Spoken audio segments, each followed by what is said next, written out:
Olá, meus irmãos, estamos chegando por aqui para você que se reúne com a gente no YouTube, a nossa amada igreja que se reúne com a gente no YouTube e também a Igreja do Senhor que se reúne no Facebook e também através do nosso canal Explosão da Rede TV.agoranaweb.com.br. E também para você que nos assiste, vai nos assistir através de outros canais como o WhatsApp e também através do Instagram. Estamos chegando com mais uma mensagem da Palavra de Deus. Um curto vídeo aqui para falar sobre amor, a essência da graça de Deus. Vamos lá, nosso texto se encontra em 2 Coríntios, no capítulo de número 5, versículo 14, diz assim: pois o amor de Cristo nos constrange, porque estamos convencidos de que um morreu por todos, logo todos morreram. Pois o amor de Cristo nos constrange, porque estamos convencidos de que um morreu por todos, logo todos morreram. Dá para ler mais uma vez? Pois o amor de Cristo nos constrange, porque estamos convencidos de que um morreu por todos, Jesus. Logo todos morreram. Esse é o nosso texto que a gente vai usar aqui para estar falando com você a respeito desse tema do amor, a essência da graça de Deus. Todas as coisas na vida, ela tem a sua essência, isto é, tudo o que existe possui alguma coisa que é fundamental para que a sua existência seja possível. E neste caso, se alguém hoje me perguntasse o que é fundamental para que a graça de Deus seja uma realidade, eu não tituberaria em responder: o amor. A palavra nos garante que nós somos e sempre seremos salvos. Essa salvação nos foi concedida gratuitamente. Vamos ver o texto de Efésios 2. Efésios, no capítulo 2, versículo de número 8 e 9. Versículo 8 e 9 vai dizer assim o texto das Escrituras Sagradas. Coloca aí. Pois vocês são salvos pela graça de Deus, por meio da fé. E isto não vem de vós, não vem de vocês. É dom de Deus. Olha só. Pois vocês são salvos pela graça, por meio da fé. E isto não vem de vocês. É dom de Deus. Até a fé é dom de Deus, gente. Não por obras, para que ninguém se glorie. Repito, não por obras, para que ninguém se glorie. Esse é o texto de Efésios, capítulo 2, versículo 8 e 9, que fala que a palavra nos garante que nós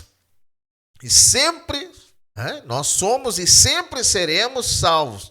E essa salvação nos foi concedida gratuitamente. Agora eu pergunto, o que senão o amor de Deus faria com que nós fôssemos salvos para sempre, sem que nada nos fosse exigido em troca? Só por meio de um profundo, inexplicável amor, o Senhor se manifestaria no mundo em carne. Olha o texto de 1 Timóteo, no capítulo de número 3, 1 Timóteo, capítulo 3, versículo 16, vamos ver. Versículo 16, vai dizer o texto das Escrituras: não há dúvida de que é grande o mistério, o segredo da piedade. Deus foi manifestado em corpo, justificado no Espírito, visto pelos seus anjos, pregado entre nações, crido no mundo e recebido na glória. Tem uma outra versão aqui, vamos ver a CF, vamos ver o que diz. E sem dúvida alguma, grande é o mistério da piedade, que Deus se manifestou em carne, quer dizer, em corpo, foi justificado no Espírito, visto dos anjos, pregado aos gentios, crido no mundo, recebido acima na glória. Então está aí esse texto, só por meio desse profundo e inexplicável amor, o Senhor se manifestaria no mundo em carne. Então, O que, se não o amor de Deus, faria com que nós fôssemos salvos para sempre, sem nada? Sem que nada nos fosse exigido em troca, só por meio desse amor profundo, inexplicável, esse amor que o Senhor se manifestou no mundo aqui em carne. Sofreria as dores, enfrentaria todas as tentações humanas e pagaria um alto preço para poder nos conceder tudo pela graça. 2 Coríntios, capítulo 8, versículo de número 9. 2 Coríntios, capítulo 8, versículo 9. Acompanhe comigo o texto. Porque já sabeis a graça de nosso Senhor Jesus Cristo, que sendo rico por amor de vós, se fez pobre, para que pela sua pobreza enriquecesse. E as pessoas pessoal aí da teologia da prosperidade pega esse versículo, e joga como se fosse no nível material. Aqui, porque já sabeis que a graça, o favor imerecido de nosso Senhor Jesus Cristo, que sendo rico, por amor de vós se fez pobre, se esvaziou de sua glória, para que pela sua pobreza nós enriquecemos. Ou seja, ele se esvazia da sua glória, vem a esse mundo, toma as nossas dores, nosso sofrimento, quer dizer, toma os nossos pecados, nossas culpas, nossas condenações, e morre por nós, e dá-nos a sua glória, a glória eterna. Então, todo o nosso enriquecimento espiritual, ele é fruto do amor inefável de Deus por nós. Se nós dependêssemos de nossos méritos, jamais conseguiríamos alcançar 1% das conquistas que Cristo nos outorgou gratuitamente. Porque como eu li esse texto, pois conheceis a graça, o favor imerecido de nosso Senhor Jesus Cristo, que sendo rico, dono do mundo, do universo, Criador dos céus e da terra e de todas as coisas, por amor de nós se fez pobre, para que pela sua pobreza nós fôssemos enriquecidos. Ou seja, ele se esvazia da sua glória, toma os nossos sofrimentos, toma os nossos pecados e nos dá a sua glória. Então existe outro aspecto interessante que devemos salientar também. O amor, ele não é a essência da graça somente da parte de Deus para nós. O mover da graça do Pai em nossas vidas em relação à sua obra também, evidentemente, tem como essência o amor. Isto é, uma vez que sabemos da nossa posição diante de Deus, predestinados, justificados, glória, salvos, abençoados, glorificados, sem pecado, entre tantas outras coisas, o único motivo para entregarmos a nossa vida à obra de Deus é amá-lo acima de tudo. Afinal, não precisamos fazer nenhuma obra para sermos amados por Deus e sermos salvos. Pois já somos amados, já somos salvos eternamente. Aliás, ele nos ama desde a fundação do mundo, quando ainda nem tínhamos nascido aqui. Olha o que diz Romanos capítulo 9, Romanos capítulo de número 9, o versículo de número 11 até o versículo de número 13, vai dizer assim: porque não tendo eles ainda nascido, nem tendo feito bem ou mal, para que o propósito de Deus, segundo a eleição, ficasse firme, não por causa das obras, mas por aquele que chama. Versículo 12: e foi-lhe dito a ela, o maior servirá ao menor. Foi-lhe dito a ela, o maior servirá ao menor. Aqui nós estamos falando, lá no versículo de número 10, onde vai falar, e não somente esta,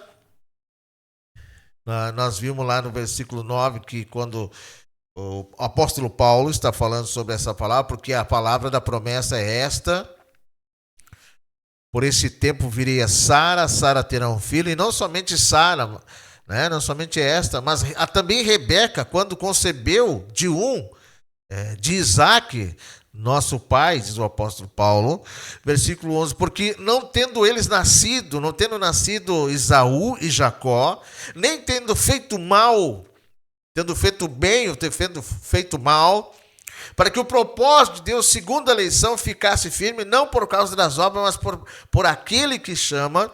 Versículo 12, foi-lhe dito a ela, o maior servirá o menor. E aí, como está escrito, amei a Jacó e odiei, aborreci a Esaú. Quer dizer, Deus já tinha escolhido Jacó antes mesmo dele nascer, sem fazer bem ou sem fazer mal. Deus já tinha eleito, já tinha escolhido Jacó.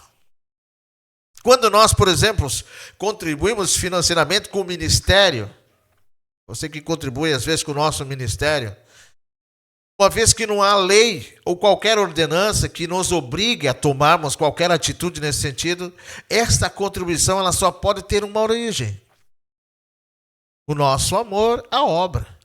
Quando buscamos viver em santidade, mesmo sabendo que diante de Deus já fomos santificados de uma vez por todas, essa atitude ela é fruto do nosso amor a Deus e a sua obra.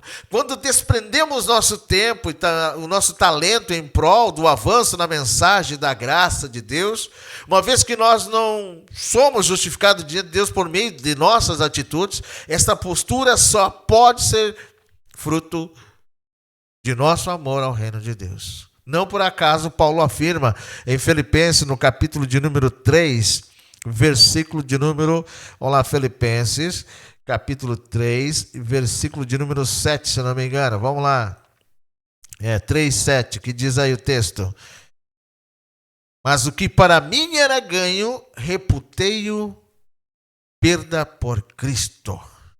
Mas o que para mim era lucro, outra tradução vai dizer, passei a considerá-lo como perda por amor a Cristo. Ou seja, o amor que moveu o agir de Deus em relação a nós é o mesmo sentimento que nos move em relação a Ele e ao nosso próximo também. Então, a religião ela nos ensina a fazermos a obra pensando em ganhar o retorno da parte de Deus, ganharmos bênção, ganharmos salvação eterna, entre outras coisas.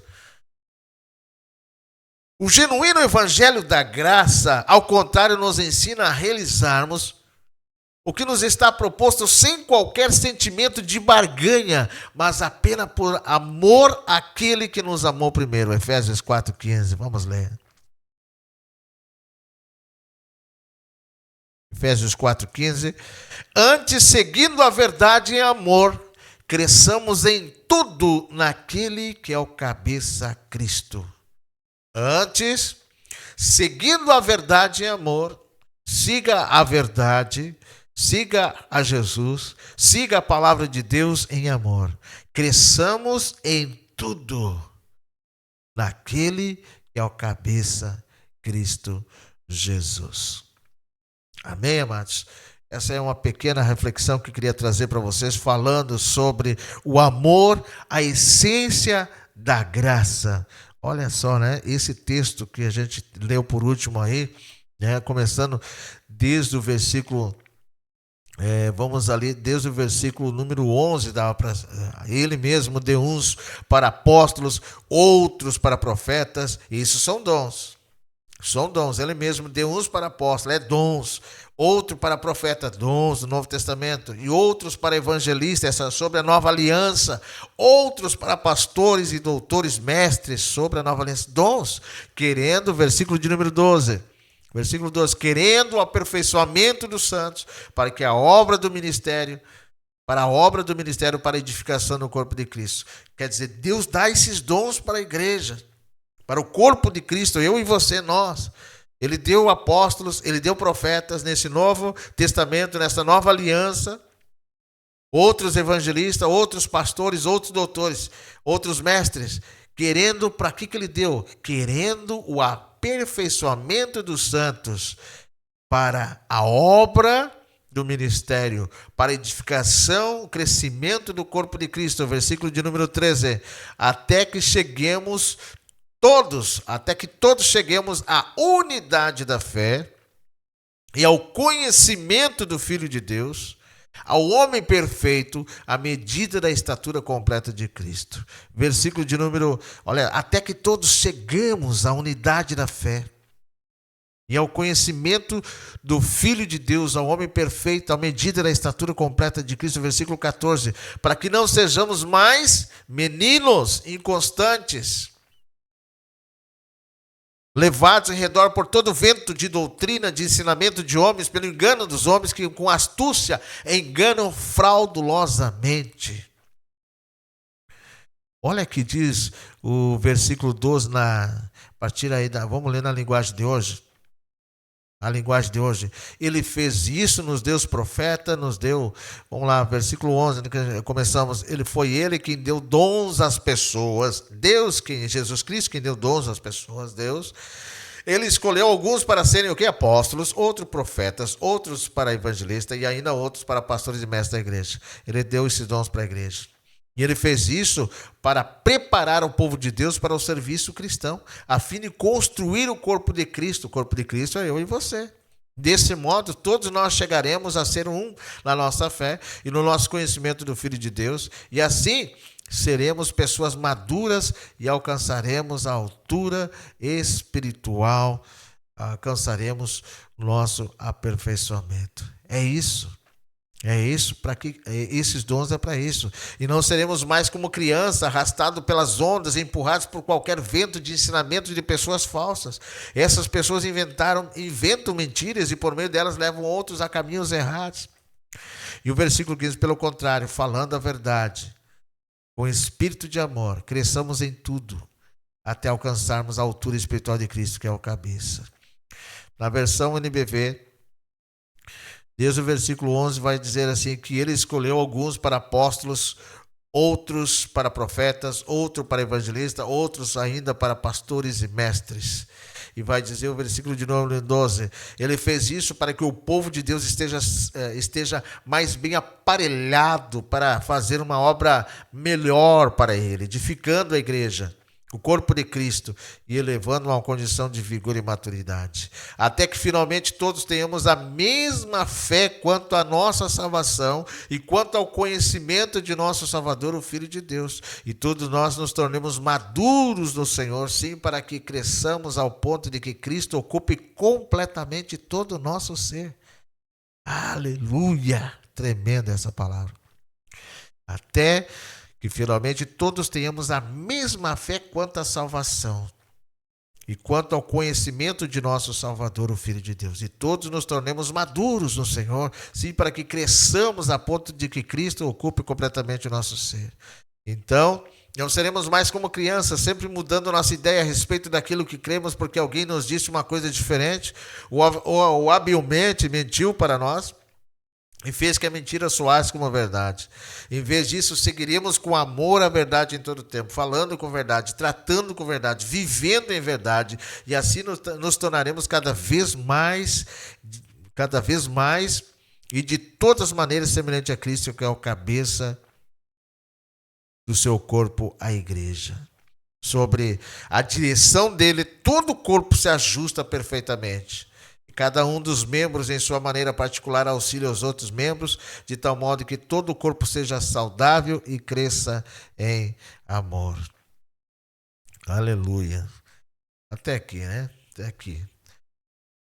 Estão falando sobre este amor, o amor de Deus, o amor que é a essência da graça de Deus, esse amor de Cristo que nos constrange, porque julgamos assim, se um morreu por todos, logo todos nós morremos com Cristo Jesus, mas ressuscitamos com Ele e estamos vivos para a glória de Deus.